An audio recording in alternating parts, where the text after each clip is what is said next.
Anybody can be attractive. Literally anybody. It doesn't matter who you are, fucking where you've come from, what you look like, how much you earn. Doesn't fucking matter, bro. Anybody can be attractive. Doesn't matter if you the fattest fuck or you dirt poor or you have like zero fucking social skills. There are always ways to be attractive in certain ways. And that's because attractiveness has so many broad fucking dimensions, bro. There are so many things that make us desirable to other people. It's the way you smell. It's the way you look. It's the way you present yourself. It's the way you assert yourself. It's the way you use your body to take up space confidently in a social situation. It's the way you treat others and speak to others. It's the way you stood up for that person. It's the way you keep your hands clean. All of these are so all of these are attraction triggers. There are so many different attraction triggers. So even if you are not the best looking oak, doesn't matter. There are so many other areas of attraction that you can really hinge on and do well at. You know, there's a saying where you don't have to be good looking, but you do have to look good. So even if you're not the most physically attractive, do the best you can with what you have. Use clothes to style you to your specific physique. Get a decent fucking haircut that makes you look proper. Make sure you fucking scrub and wash and be clean and put on a nice fucking expensive cologne.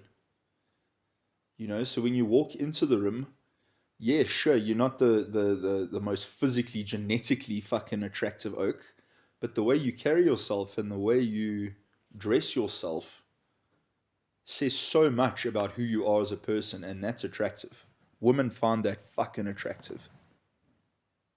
Another big thing that women find attractive is hygiene. Bro, if you are a clean guy, that chick is gonna wanna fuck you. Okay? If you're a dirty fucking scrounger and she has a look at your hands and they're dirty and your nails are long and there's fucking dirt under your fingernails and you have like an oily hand with dry skin, bro, she doesn't want you fucking touching her coochie with those fucking grubby hands. She doesn't want those things. You need to make sure that your nails are clipped, your hands are clean, nice and fresh all the fucking time, bro. Women find cleanliness very attractive. Another thing is scent, dude. Smell is such a massive, massive determinator as to whether we find somebody attractive. Maybe, okay, I'm hanging out, I see this chick, she's kind of okay, not too bad, maybe, maybe not. But then she comes near me and she has the most sweetest, delicious smelling fucking perfume, bro. Like, oh, and that just tips the scale. And now I want to go for you. Now I find you attractive. Now I want to be with you. I desire you now. See, attraction has nothing to do with your fucking personality, bro. At all. People think that, oh, I'm not attractive because I'm just not an attractive person. It's me as a person. They take it too personally. Men, when they go out and they approach women and they get fucking blown out of the water, like a fish in a barrel getting blasted with a shotgun, because that's how it feels. Especially when you get badly rejected, bro, when she looks at you up and down and she has this gross look on her face and then she just like slowly turns back, ignores you, and then laughs with her friend. That's the worst kind of rejection, bro. The look. And that can really destroy a man's ego and destroy a man's willingness and motivation to approach women in the future. And it's very important that you understand that being rejected, being attractive, has nothing to do with who you are as a human being. Okay? It only has to do with your approach. How do you approach it? How did I go up to her and say, "Hey, I think you're really sexy. Can I get you a drink?" Like every other typical dus out there fucking says, you know? And immediately it's like, up, here's another one. Here's a fucking another oak who's trying to get into my pants. Or are you going to come across as a little bit different? A little bit out of the box, a little bit fucking unique in some way. It's all about your approach. It's the way you approach it. It's the way you approach it by presenting yourself forward and presenting your language forward. And you present yourself forward by dressing well, looking good. Okay, you don't have to be good looking, but you do have to look good. You don't even have to be thin and skinny. You can be fucking overweight and be attractive. Dress yourself up in a nice, proper, tailored fucking outfit that fits your body properly. Okay, don't try and struggle into these tight little fucking t-shirts. If you're a big guy, then get your shit tailored. Okay, make sure you go out dressing in well-fitted clothes. You know, there's a lot of really attractive women out there that, even chicks that say, oh, I've never had sex with a fat guy. These like real unicorn, beautiful chicks who have had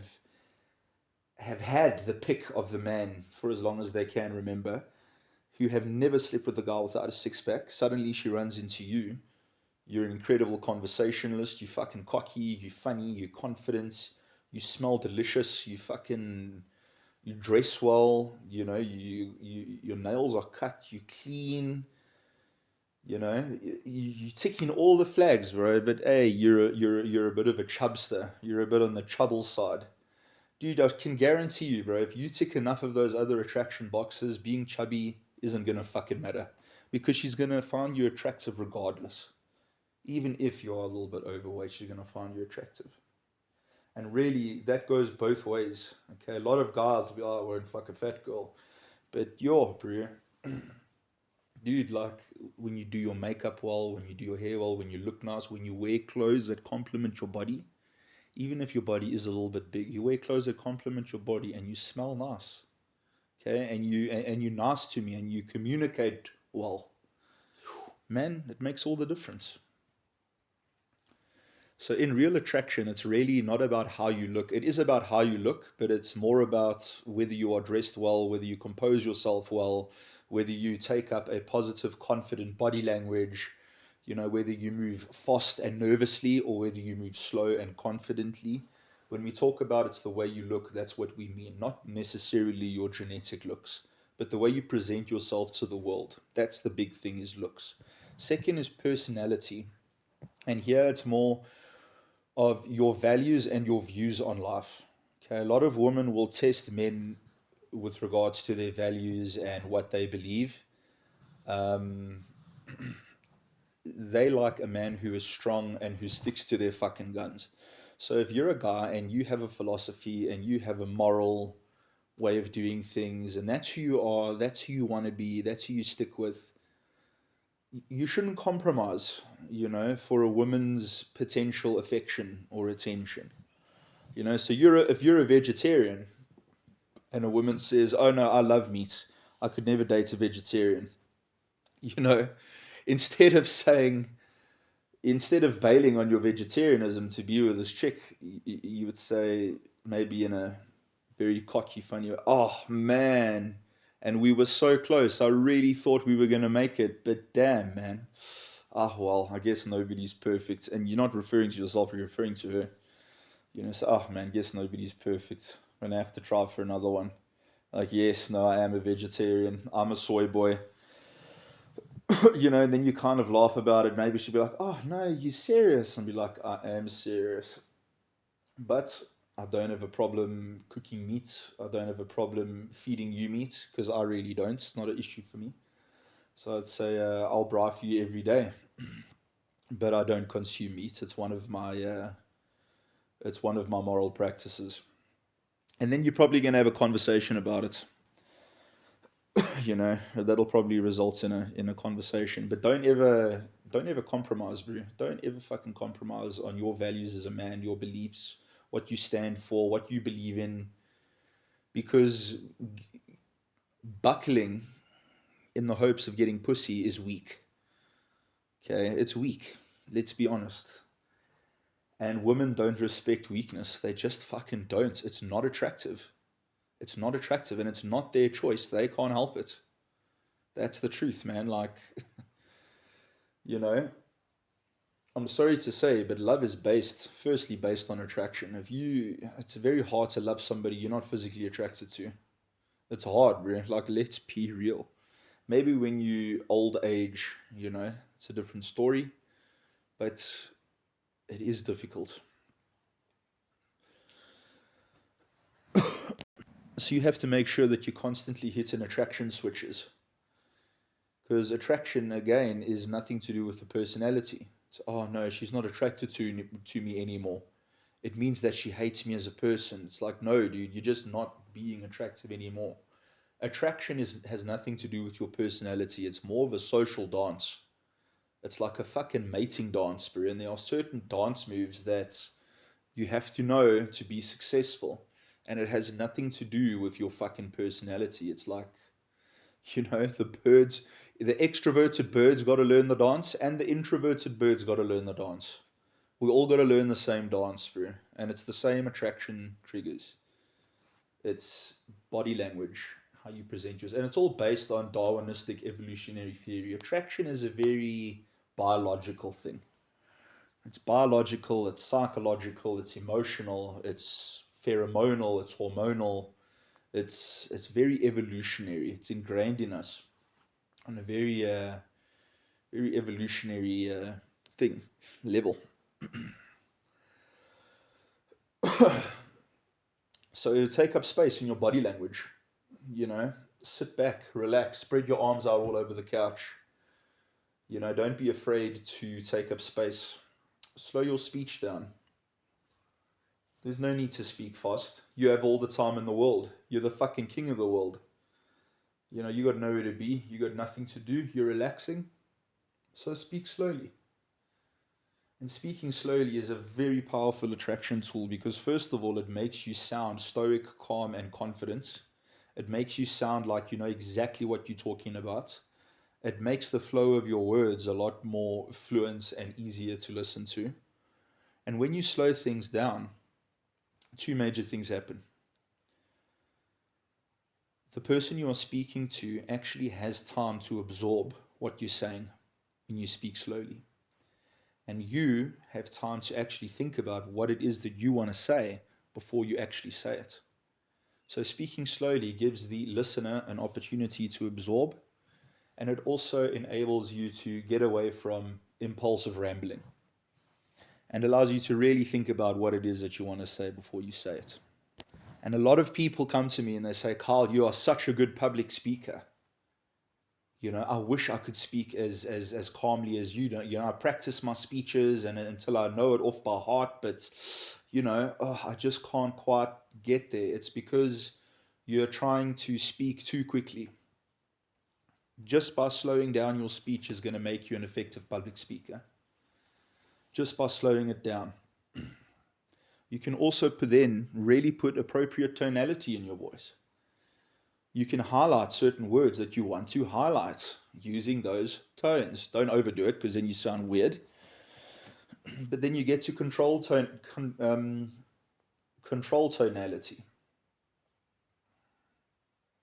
And also don't be afraid to pause. Pausing is better than going, just let me think about it. Just take a pause and think. If anything, you can go, but don't go, because then it sounds like you have an empty brain. It sounds like you're stupid. But when you go, and then you pause, and then you think, fuck, what am I going to say? Okay, let me just say that. It looks like you are thinking about what you're going to say. It looks like you are being thoughtful. It looks like you are contemplating and actually thinking about the conversation and what is being said. And that gives off more of a wise intellectual vibe.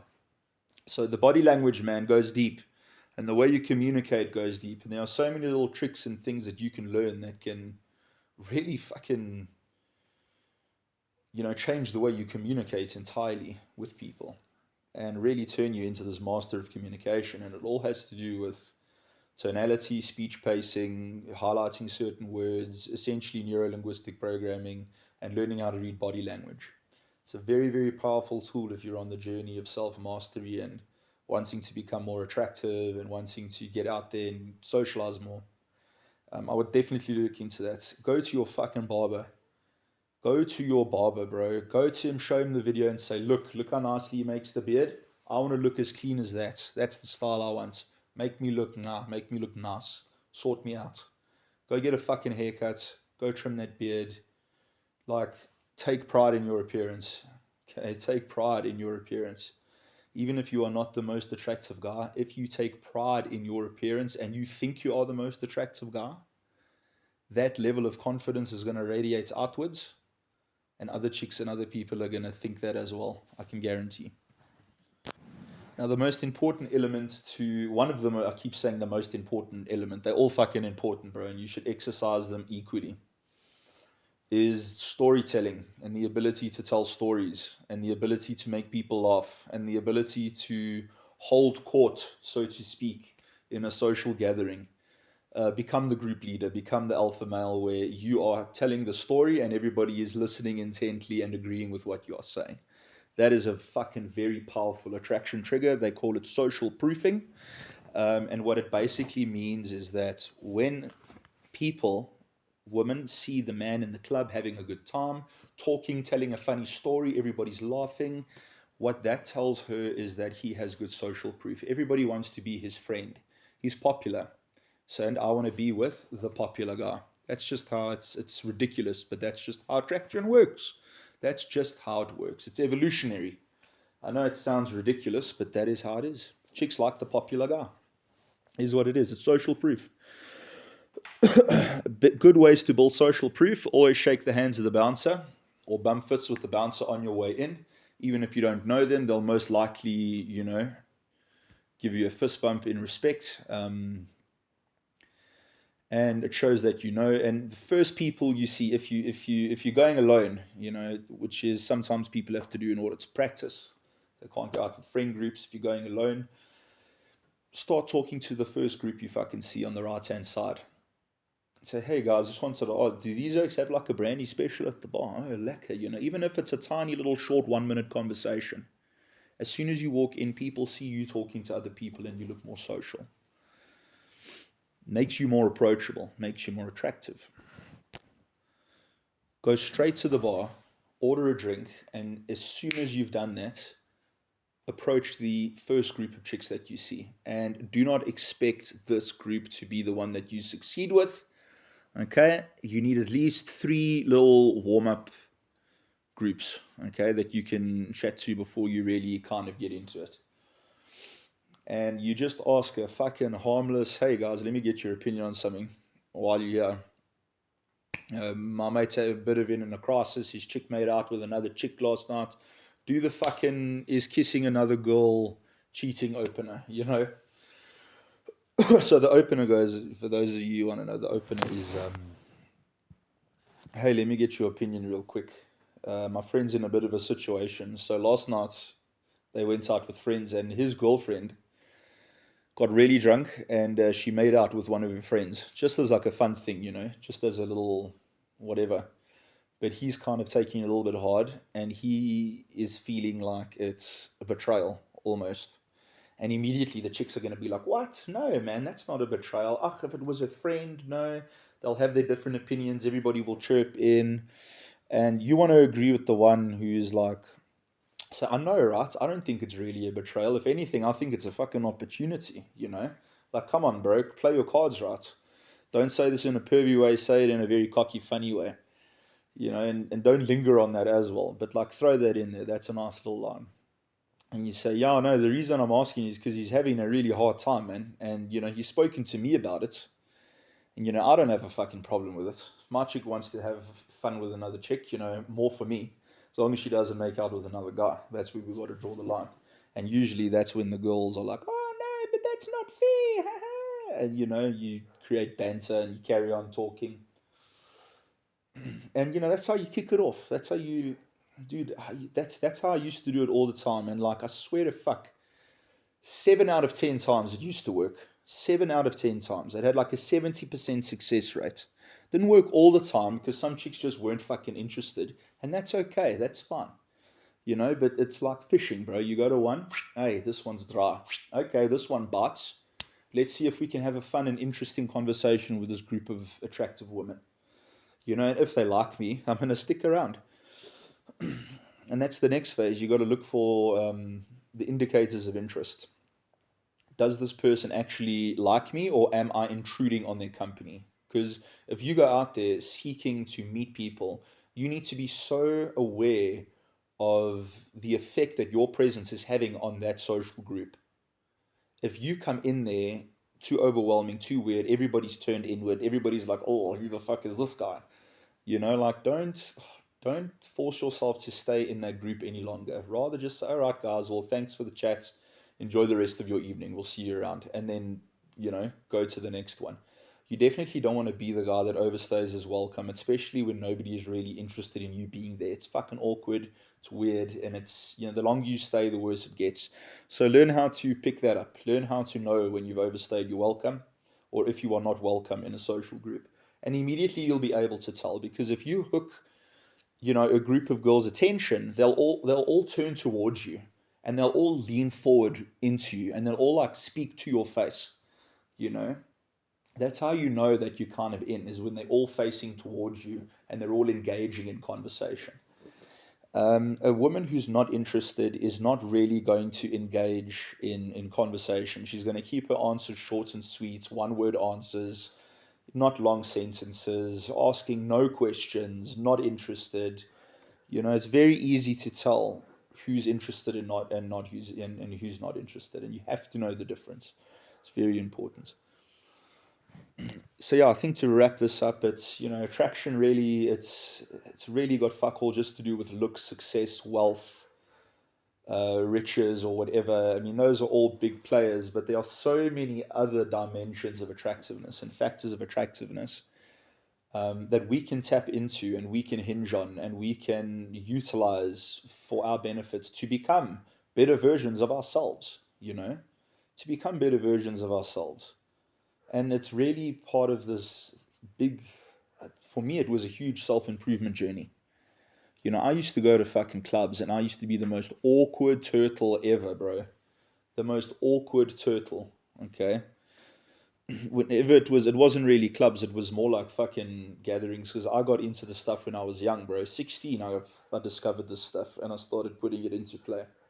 So high school was very interesting for me, man. I went from this little fucking nerd with glasses who had like next to no friends to, fairly popular guy. Moved up in the ranks. I wasn't part of the cool kids group, but I was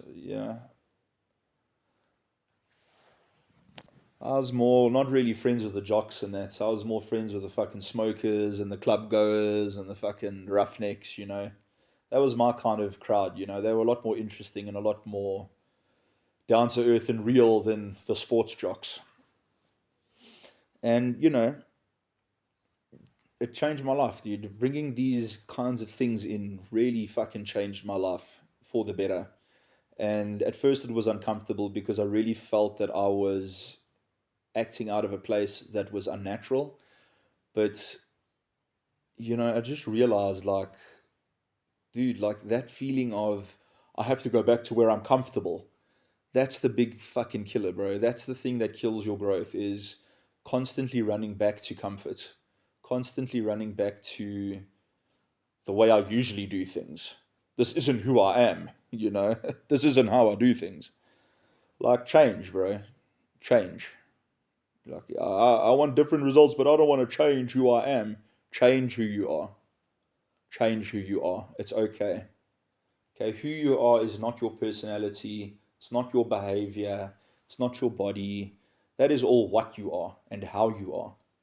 Who you are never really fundamentally changes, ever, really, really. You're always going to be you. You're always going to be this soul, this being. But what changes is how you behave, how you present yourself, how you communicate your words and your ideas and your intentions, how you present yourself to the world, how you perceive yourself and how you perceive others, because that changes drastically. When you take a positive approach to your self development, your confidence starts to rise naturally. You start to see yourself as a more confident person. You start to believe and realize that other people see it as well. And they do see it. And things will change when that happens. When you change the way you do things, when you upskill yourself, because this is a social game. Okay, it's biology, bro. It's just the way it is. And a lot of guys, oh, but it's not right. I should be able to be myself and, still be loved for who I am. I'm sorry, bro. I know. I feel you. I agree. I wish that too. But it's just not the fucking case a lot of the time, bro.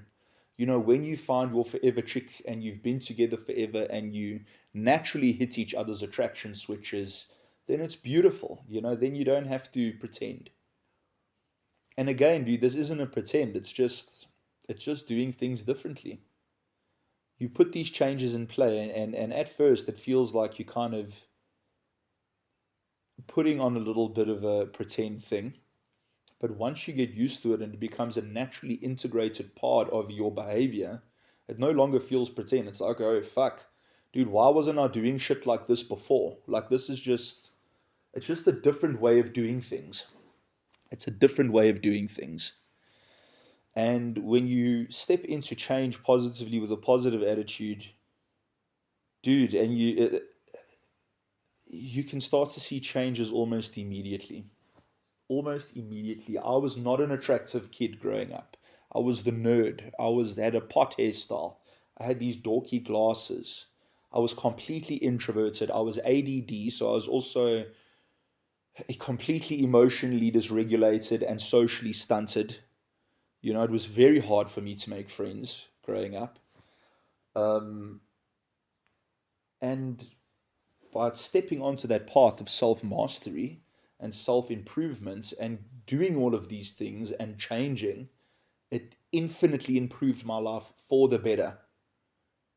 And I would never go back. I would never, ever, ever, ever go back. You know, it didn't feel fake to me. It didn't feel like it felt like I was training myself to be a better version of myself. And in the process, I was healing some deep fucking insecurities that I was carrying around with me, thinking that everybody hated me because they didn't want to be around me, feeling hated, hating myself, and going through that process of change and coming out on the other side loving who I was, in love with myself and my life. And I think really that is the fucking goal of self mastery. And the whole self mastery journey is coming back to a place of self love where you can look at your life and say, thank you, God, for this beautiful life. I would never trade it for anything else. This is exactly what I wanted. This is exactly who I want to be. Because at the end of the day, you choose who you want to be. You choose. You make that decision for yourself. You will always be you as a being. But how you choose to act, how you choose to communicate, how you choose to behave, how you choose to present yourself to the world, how you control your body, that is all up to you. That is all changeable. That is all a skill. All of that is a skill. And skills can be learned. Skills can be mastered. And I urge you to master the skill of socialization, of communication, of body language, of psychology,